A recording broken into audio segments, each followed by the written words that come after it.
Hello everyone and welcome to the webinar PSA Measurements Episode 1 Attack of the Particles Optimizing the Dispersion.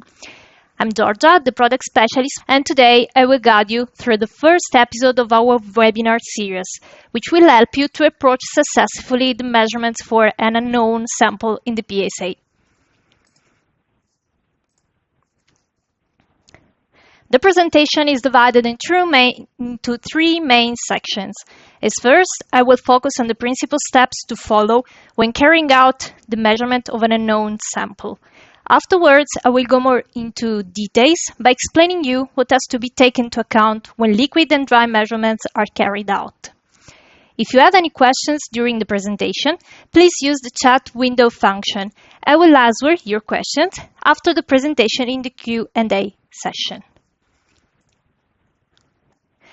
This slide provides you a list of the principal parameters to consider for a measurement. For dry dispersion, feed rate, air pressure, measurement time are the most important ones. For liquid dispersion, there are dispersant, wetting, steering pump, ultrasound dispersion stabilization to evaluate. Now let's start with the first section, how to set up a measurement procedure. In most of the cases, you have to handle with samples you don't know anything about. First things to define is the measurement mode, liquid or dry. Once decided for the measurement mode, you need to check that the instrument is cleaned. In fact, both for dry and liquid mode, the background check is very important because any contamination in the system can have a big impact on the measurement results. Sampling has to be done with consciousness. I will give you some hints for these in the next slides. Obscuration or particle concentration has to be adjusted also according to the particle size. At the end, you should evaluate the impact of the measurement duration on your final results. In the next slides, I will focus on each point of the list. As I told you in the previous slide, as first, choose the measurement mode. If the sample is liquid, there is no doubt that you will go for the liquid dispersion unit. If the sample is a powder, both liquid and dry could be suitable. In this case, you need to do some considerations. First of all, what is the use of the powder? If you have any excipients for solid pharmaceutical dosage form, then dry measurements are more suitable. If the powder dissolves, this means it's not good for liquid mode, because powder has to be dispersed and not dissolved. Then choose dry. If the size changes in liquid mode, also in this case the dry mode is preferable. The liquid mode works best for some special powders, like the fine sticky powders. They have a poor flowability, therefore you would never get a good repeatability in dry. In case of toxic powder, there is health risk if you measure in dry due to inhalation, contamination, therefore use the liquid dispersion in this case.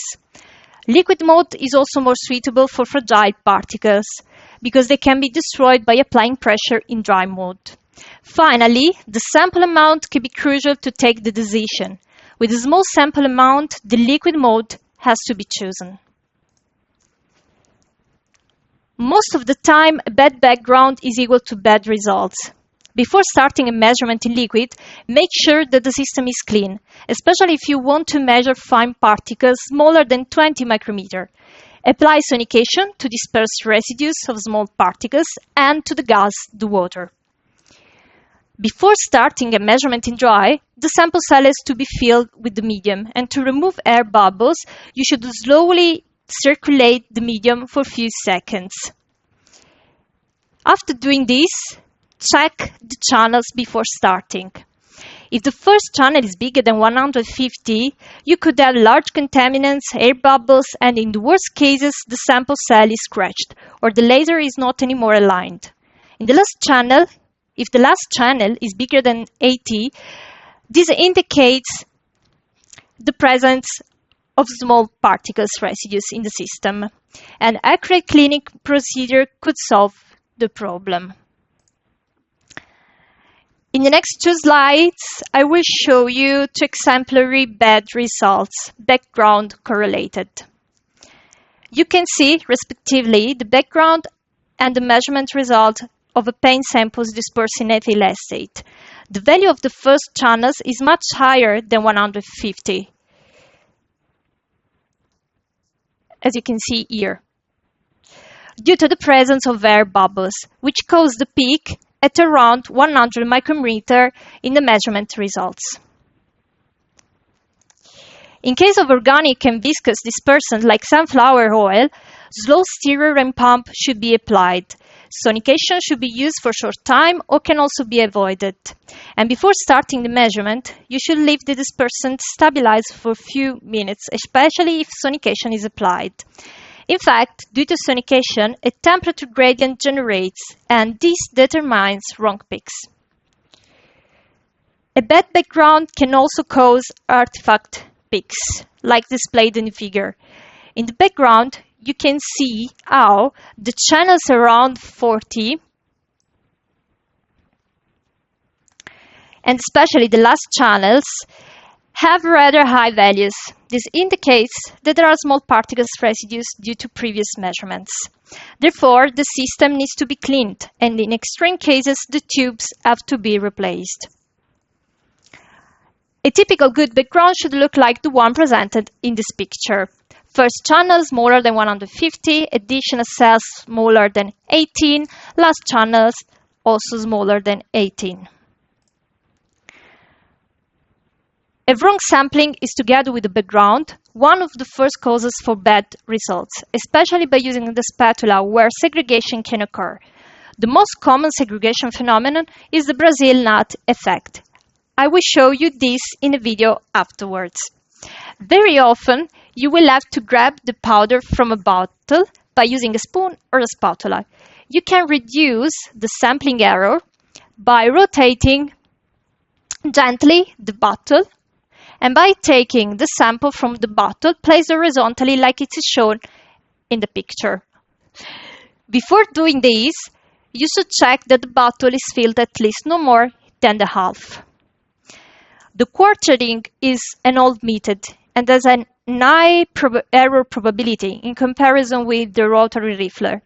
But if you don't have a rotary refiller, the quartering can help to take a representative sample. As you can see from the picture, the powder should be gathered into a cone, flattened, and divided into quarters. Two diagonal sections are discharged, the other two are further mixed and used for the measurement. This method works well for powders with poor flow. Rotary refiller, which is offered by Quantachrome, remains the sampling technique with lowest source of error, especially in case of spherical particles which do not segregate. However, it's not optimal for powders with poor flow. Among the three techniques, the rotary refiller is able to get the best reproducibility by keeping the relative standard deviation in size distribution around 0.12% between different subsamples. Every time you take the muesli nut mixture for your breakfast, you can assist to Brazil nut effect. Due to the transport, the box gets shaken, and for this reason, the largest particles end up on the surface. To make you clear what happens, we prepared a video. We have a mixture of steel balls with a diameter of 3000 micrometer and glass beads with diameter between 100 to 200 micrometer. You can see how, by shaking the mixture, the big particles rise upwards while the smaller ones move downwards due to the gravity and pass through the voids between the quartz particles. Therefore, don't forget to mix before sampling with a spoon, otherwise you will always take the coarse fraction. And remember that bad sampling is a major cause for low reproducibility. In case of liquid suspension, it's important that the suspension is in motion for a good mixing. You can do this by using a pipette or a magnetic stirrer with a stirrer bar. When the sampling is performed from a beaker, placed on a magnetic stirrer, the pipette for the sampling should be at 1/3 from the bottom and away from the stirrer bar. The pipette is used then directly to add the sample to the tank.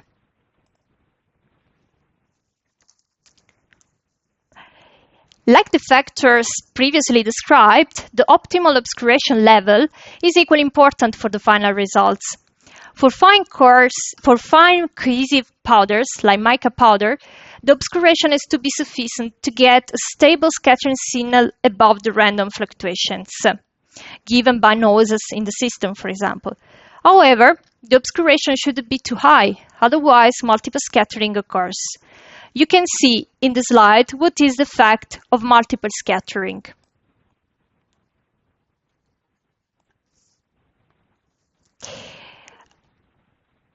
The laser is scattered the laser light is scattered by more than one single particle before reaching the detectors, and this determines a shift of the scattering signal towards even larger angles. For this reason, there is an underestimation of the particle size.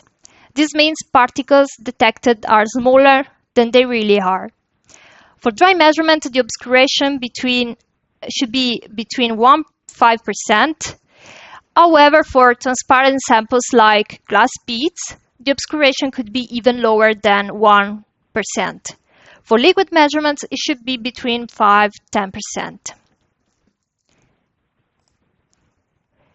In case of coarse particles or polydispersed samples like sand grains, the sample concentration has to be adjusted for a better repeatability, which is indicated by a low relative standard deviation.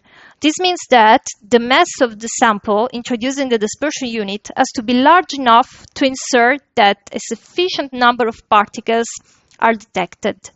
In this way, the fluctuation in the results during a repetition series are reduced.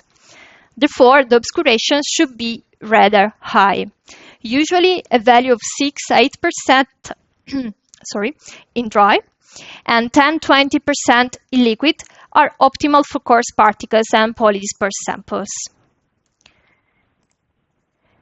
Another important factor to consider before starting a measurement is the measurement duration. It has to be long enough to allow a representative sample of the bulk material to circulate through the measurement cell. For fine powder, like aluminum hydroxide, where the D50 is around 80 micrometer, a short measurement time of 20 seconds is sufficient for a representative sample. In fact, the measurement presents a high repeatability over 5 repetitions, with a relative standard deviation of 0.04%, as you can see here. For coarse particles and polydispersed samples, a longer measurement time ensures a lower variability during a repetition series. In the specific case of the chromatographic resin, which is a polymer with a D50 of 474 micrometer, 60 seconds measurement time guarantees a very good repeatability with a relative standard deviation of 0.61%. The shown sample refer to liquid measurement, but the same consideration are valid for dry measurements. In the next slides, I will go through the principal steps to follow when developing a method for dry measurements.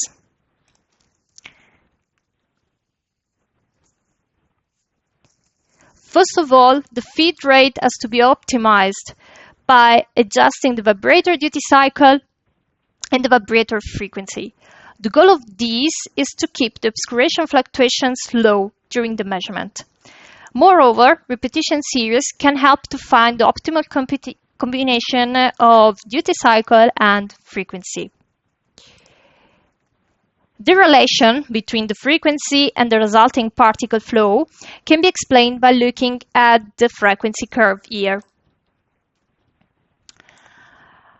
presented in this slide. It can be seen how, by decreasing the frequency, this means by moving in the direction of the red arrow in this way, from the right to the left, the particle flow increases till it reaches a maximum, which is called resonance frequency. It corresponds at 43 Hz in our PSA. Up to this point, the further decrease of the frequency determines a decrease of particle flow. Be aware that the starting default value for the frequency in Calliope is 50 Hz. On the other side, the duty cycle is proportional to the average amount of electric power transmitted to the vibratory hopper. The higher the duty cycle, the higher the average power applied to the vibrator, the higher the particle flow. A typical duty cycle is around 60–70%, while a low duty cycle is around 25%. The effect of the frequency change on the final particle size is usually more significant. However, there are some exceptions for certain kinds of samples. For example, powder coating, like the figure on the left side here, powder coating samples are rather cohesive. Therefore, the increase of vibrator duty cycle up to 55% here, together with a moderate frequency, improves the repeatability. In fact, the relative standard deviation over 5 repetitions for the D50 is equal to 0.59% here. For free-flowing powders like titanium powders or any other metallic powder, a duty cycle of 30% and a frequency of 30 Hz is sufficient to get an excellent repeatability with a relative standard deviation of 0.22% for the D50. Nevertheless, vibratory settings could be different on each instrument for the same feeding rate. When a dry measurement is carried out, the principal purpose is to disperse agglomerates, and for this reason, compressed air is used. However, the effect of air pressure has to be evaluated to avoid that particles are broken, especially the fine particles. A pressure titration helps to define what is the optimal pressure for the measurements. Colored pigments, like the one shown in the picture, are commonly measured in dry, especially if their final use is like powder coating. It can be seen how, by increasing the pressure from 100 to 2000 millibar, the particle size decreases and many small peaks appear in the smaller size range here. The results of a pressure titration should be always compared to a well-dispersed wet measurement to cross-check the optimal pressure. Probably is not always possible, but when it's possible, the cross-check with the liquid measurement it's advisable. By doing a pressure titration, what has to be determined is if the size decreases due to agglomerates dispersion or due to breakage of primary particles. With this purpose, along the pressure series, it has to be checked in which pressure range the particle size reaches a plateau. This means that particle diameter stays constant over a pressure range. Only in this interval you can be sure that the particles are not breaking. In the dry measurements, the segregation effect can be very significant, especially for polydispersed samples. In this case, large free-flowing particles arrive before the finer, more cohesive particles. For this reason, you will notice the decrease in size over a repetition series. By increasing the measurement time and therefore letting a bigger mass of material running through, it can be ensured that the entire subsample with fine and coarse fraction on the tray is measured. Coffee powder is a good example for coarse particles, where the improvement of repeatability can be obtained by increasing the measurement time. In fact, after 5 seconds, the relative standard deviation for the D50 is 4.02%, where by increasing the time at 50 seconds, like shown in the picture on the right side, the relative standard deviation decreases to 0.57%. Therefore, a suggestion could be to use 5 seconds during the method optimization for checking the optimal oscuration, for example, and afterwards increase the measurement time. Let's move now to the liquid dispersion.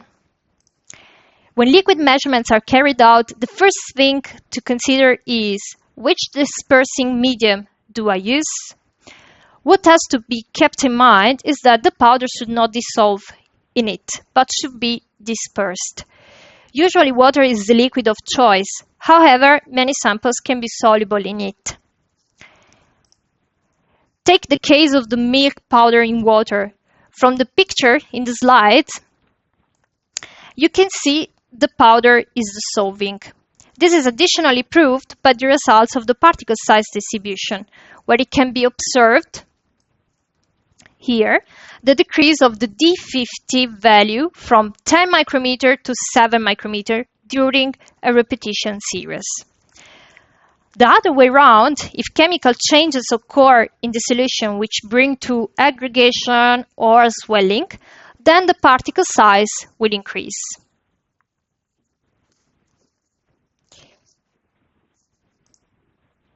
In case of dissolution or other chemical changes, less polar dispersant like alcohols, ethanol, isopropanol, or organic medium could be used.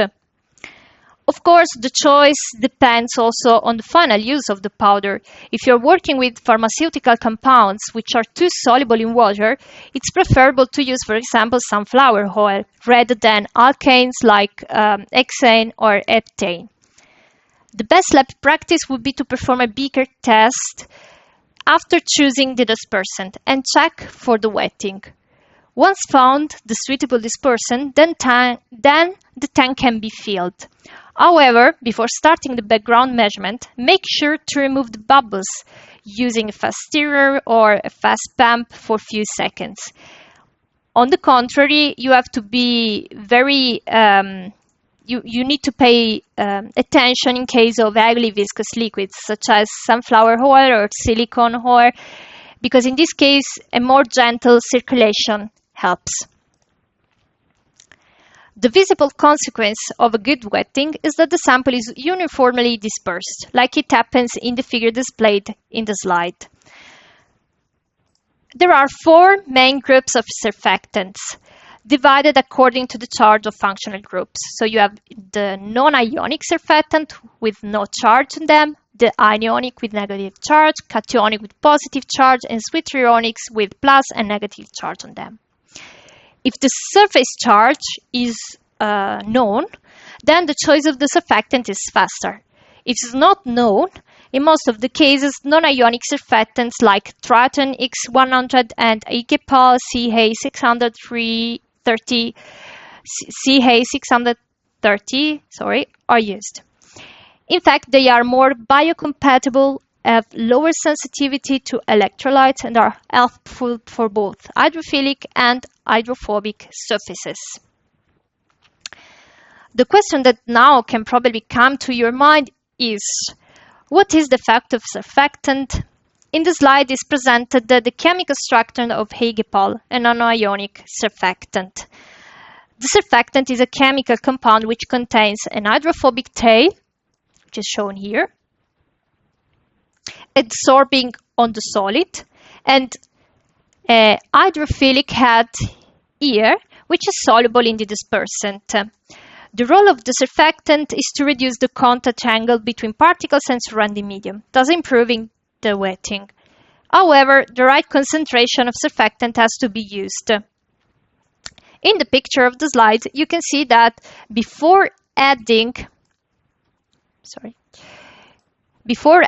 surfactant, so where no surfactant is present in the solution, particles are agglomerated. By adding the surfactant at the right concentration, particle dispersion occurs. When the surfactant is in excess, micelles are formed and no more surfactant is free for the particles, which start therefore to reagglomerate. So here.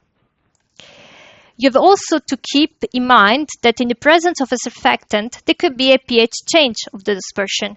In fact, the organic ion of the surfactant can adsorb on the particle surface, releasing an organic counterion in solution. Of course, if this happens, the pH change should be not close to the isoelectric point of the powder. Otherwise, there will be agglomeration again. The effect of surfactant on the dispersion can be directly visualized. After surfactant addition, you will see immediately that particles are not floating anymore and no phase separation occurs. Therefore, by performing a measurement, the obscuration will be more stable and increases. We measured precipitated calcium carbonate covered with stearic acid. This is used like filler in industries such as rubber, plastic, paint, textile, and sealant. Like it's shown in the picture, we compare the results of the measurements performed before surfactant and after surfactant addition. Usually, the dispersion of the pure calcium carbonate is stabilized by salts like the sodium hexametaphosphate, which I will describe you in the next slides. However, in this particular mixture, there is an additional fatty component represented by the stearic acid. Therefore, a surfactant like the Triton X improves the dispersion. In the distribution chart, the green curve refers to the particle size distribution before surfactant addition, and the yellow one refers to the particle size distribution after it. It's evident that the yellow curve represents the result of a good dispersion. Now, your question could be, when should I add the surfactant? The surfactant can be directly introduced into the dispersion unit. This has to be done before measuring the background, so that the signal of surfactant particles is subtracted from the final detector signals. By adding few drops of detergents, it's very likely that bubbles will form. You can see them with naked eyes, or you can simply check the background channels. The first channel should always be smaller than 140 if the bubbles are dissolved. In the most common cases, which is reported by the picture here, the first channel measures a value of 200 or even higher. If we go further with our measurements, we see that the sample dispersion is not good. In fact, the diagram, the sensor data diagram, shows that the dispersion is not stable, and the bubble peak appear around 100 micrometer. To minimize bubbles problems, it would be better to prepare the surfactant solution with a concentration between 0.01 and 0.1%. Afterwards, you disperse the powder in it and mix the suspension till a milky-like solution is obtained. When you're sure that the mix is completed, you can transfer the sample into the dispersion unit or further disperse the whole dispersion by means of the external ultrasound. Behind the wetting of the sample, you always need to make sure that your dispersion is homogeneous and stays homogeneous during the circulation in the system. To ensure this, more or less energy has to be applied to the system by means of stirrer and pump. Only in this way, a representative sample will pass through the measurement cell. Usually, a repetition series with different stirrer velocity can help to evaluate the effect of the stirrer. The same could be done for the pump. You can directly check what changes in the particle size distribution. In fact, for some samples, the use of fast pump and fast stirrer can build bubbles, which will cause the increase of the D90. In case of metallic powders, which have a rather high density, like the iron oxide powder, a fast stirrer helps to prevent sedimentation on the bottom of the tank. By looking at the result, as well as the particle size distribution presented in this slide, you can see directly what is the effect of the stirrer on the repeatability. The relative standard deviation, by using the low stirrer here, is much higher. As you can see, we are around 6 for the D10, 3, 4% for the D50, 7% for the D90. So it's much higher than the one measured by using a fast steering, like in this case. So D10 is 4, D50 is around 2, and D90 relative standard deviation is very low.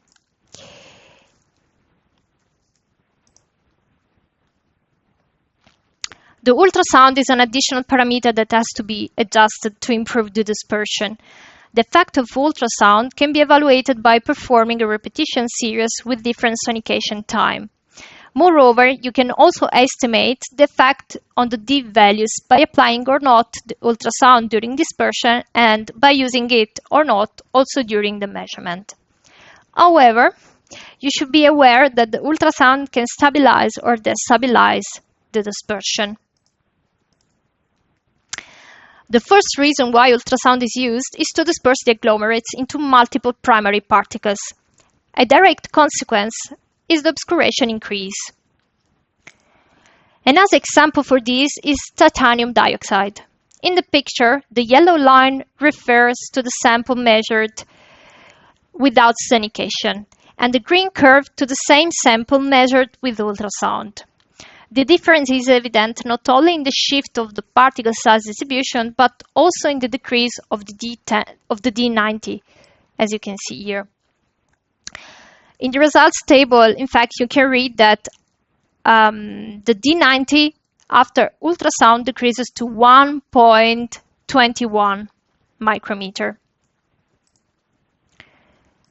In the worst cases, what can happen by applying the ultrasound is to destroy the primary particles. If this happens, you will see that the D values are unstable during the repetition series, and the relative standard deviation will be very high. This is what happens when you measure emulsions like the glue emulsion in the picture. The D values decrease constantly over a repetition, and the relative standard deviation is around 8% for the D10 and the D50, and around 4% for the D90. In the other picture, the particle size distribution for calcined alumina is shown. The green curve results from the measurement where no ultrasound was applied, and the yellow one results from the measurement after ultrasound. You can see how after ultrasound the D10 decreases to 1.79 micrometer.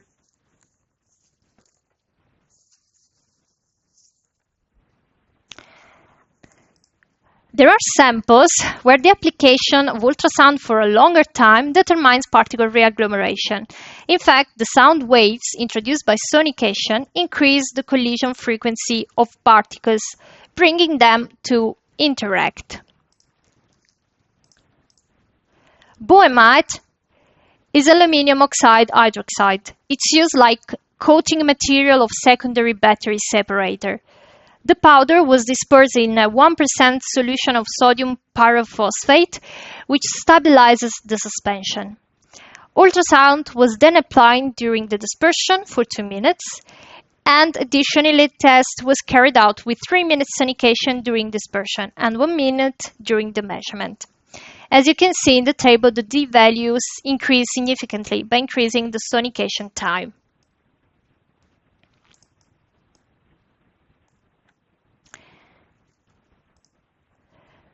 Particles should remain stable after sonication, but they can, however, start to reagglomerate.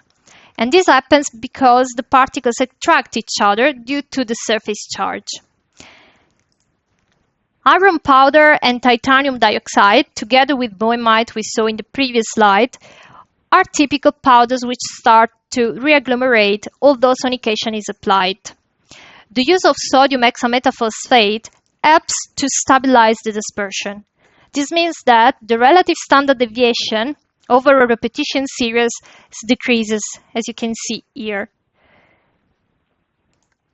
Looking, in fact, at the iron powder, you can see that after sodium hexametaphosphate addition, the relative standard deviation decreases to 1.57%, and the corresponding yellow curve here becomes narrow in comparison with the green one.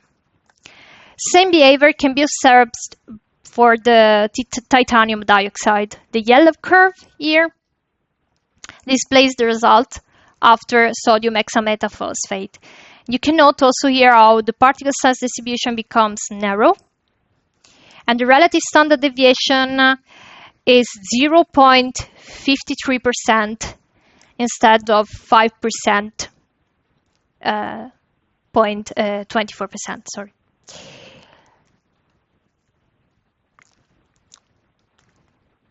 Now, you're probably asking again yourself, what is the effect of the stabilizer? The ions introduced by the salts are absorbed on the particle surface, and this contributes to increase the magnitude of the zeta potential. In this way, the repulsion between particles increases. Next question could be, what is the optimal concentration of salt solution?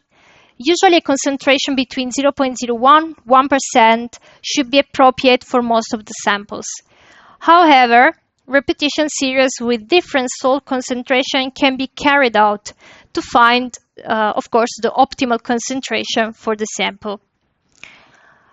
Finally, how should I introduce the stabilizer? Well, there are two methods.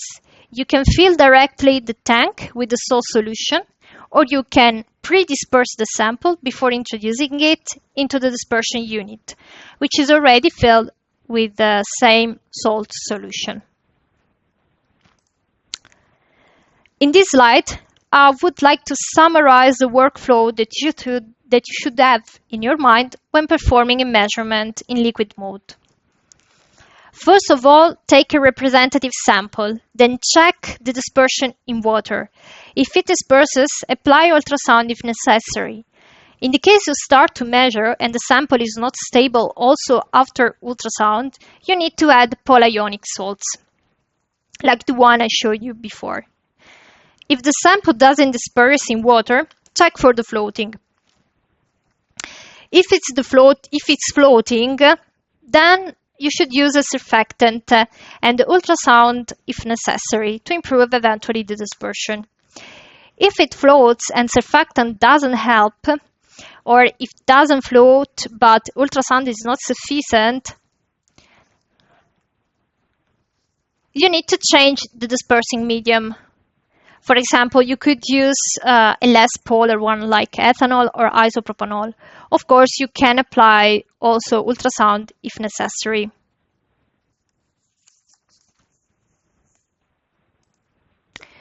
Every time you measure, it's important to check the stability of the results in order to determine if the measurement was successfully performed or not. The ISO norm suggests to perform at least 3 measurements with same settings and operating conditions.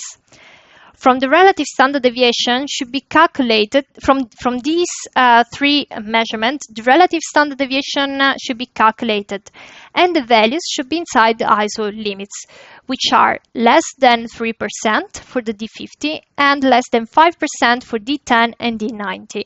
Moreover, according to the ISO norm, below 10 micrometer, the limits can be doubled.